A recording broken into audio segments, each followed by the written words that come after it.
Hello guys, आप सबका फिर से स्वागत है मिस्ट्री डिकोडर के एक और नए एपिसोड में। दोस्तों, सबसे पहले तो हम आप सबसे माफ़ी मांगना चाहते हैं क्योंकि हम इतने दिन से वीडियो नहीं बना पा रहे थे।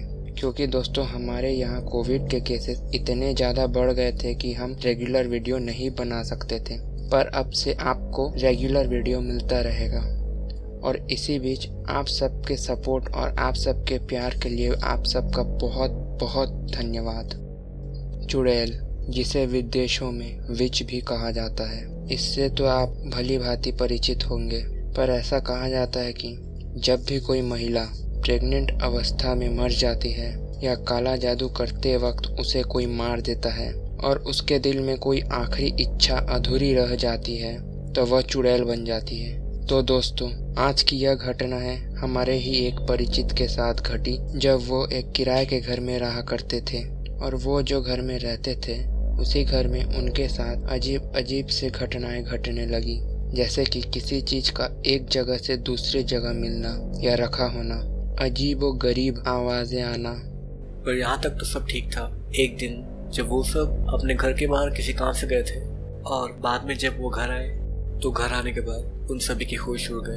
उन्होंने देखा कि उनके घर की दीवारों पर और छत पर किसी बच्चे के धूल भरे पैरों के निशान बने हुए थे। ये देखकर वे काफ़ी डर गए और हमारे परिवार से परिचित होने के कारण उन्होंने हमें भी बुला लिया। हमने भी वहाँ जाकर उस निशान को साफ साफ देखा। हमने उनसे कहा कि घर पर पूजा करवा लीजिए और उन्होंने भी यही किया।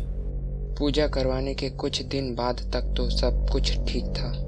पर एक रात जब अंकल अपने नाइट ड्यूटी पर काम से बाहर थे और आंटी उनके बेटे के साथ चटाई पर सोए हुई थी, तब आंटी को ऐसा लग रहा था कि उनके सर के पास कोई महिला बैठी है और वहीं बैठे बैठे वह गहरी गहरी सांसें ले रही है। और इसके कुछ ही सेकंडों बाद ही उन्हें ऐसा लगने लगा कि उनके पैरों के नीचे से कोई चटाई खींच रही है। और इसी के चलते वह इतना डर गई कि वह तभी अपने बेटे को जगाकर अपने साथ लेकर घर के बाहर चली गई और पूरी रात अपने पड़ोसियों के घर में बिताई।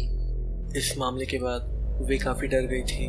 पर जैसे तैसे धीरे धीरे जब मामला शांत होने लगा तो उन्होंने सोचा कि सब कुछ ठीक हो गया है।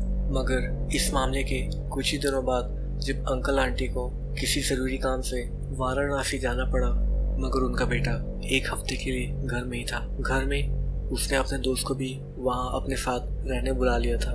जिस दिन अंकल और आंटी वाराणसी के लिए निकले थे, उसी रात जब उनका बेटा और उसका दोस्त टीवी देख रहे थे, तभी उनके टीवी के स्क्रीन पर वह दोनों देखते हैं कि उनके पीछे कोई औरत उल्टी लटक रही है। और जब वह पीछे मुड़कर देखते हैं तो वहाँ कोई नहीं था। और ऐसा उनके साथ कई बार होने पर उनकी हिम्मत जवाब दे गई और वो अपने फ्रेंड के घर में चले गए।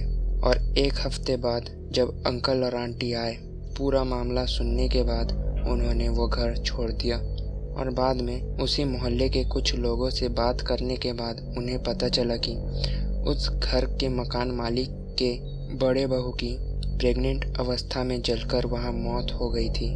और तब से ये मामला उस घर में लगातार हो रहा है। तो दोस्तों, आपको क्या लगता है, क्या वह चुड़ैल थी? और जो उनके घर में छोटे छोटे पैरों के निशान बने हुए थे, वह उस महिला के मृत अजन्मे बच्चों के थे? दोस्तों, यह है उस घर की एक रियल इमेज जो कि कुछ ही दिन पहले लिया गया था, जो कि अब काफ़ी डेवलप और बदल चुका है। दोस्तों, आज के स्टोरी का जो पूरा मामला है वो मेरे आंखों के सामने ही घटा है। इस घटना ने मुझे भी मजबूर कर दिया है ये सोचने पर, क्या ये सच था? क्या वो सही में कोई चुड़ैल थी? खैर, जो भी हो, तो आपको क्या लगता है आप हमें कमेंट सेक्शन में ज़रूर बताइए। और यही नहीं, अगर आपको हमारे वीडियो पसंद आए तो please subscribe, like and share ज़रूर कीजिए। हम मिलते हैं हमारे नेक्स्ट वीडियो में और तब तक के लिए बाय।